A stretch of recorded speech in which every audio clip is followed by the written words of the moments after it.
Now let's play this game a little bit to verify the identity that we have here. So I have the cosine of alpha minus beta over sine of alpha, cosine of beta, equals the cotangent of alpha plus the tangent of beta.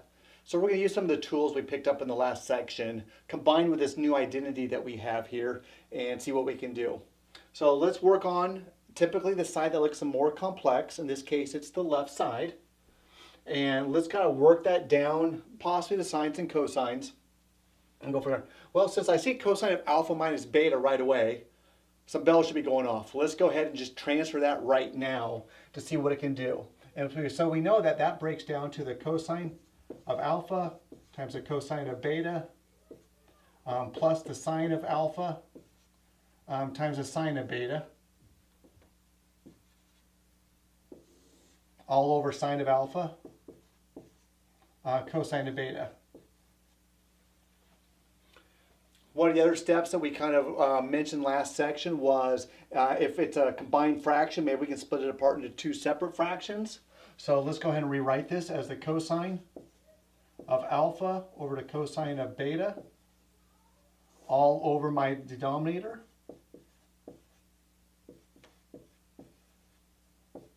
And likewise, the second part of this fraction, the sine of alpha times the sine of beta all over my denominator.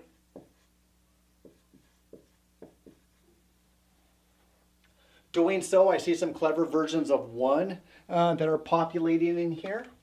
So here's a clever version 1, cosine of beta over cosine of beta.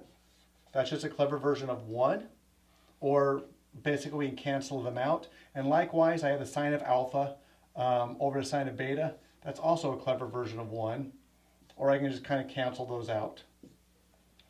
And in doing that, I have cosine of alpha over the sine of alpha plus the sine of beta all over the cosine of beta.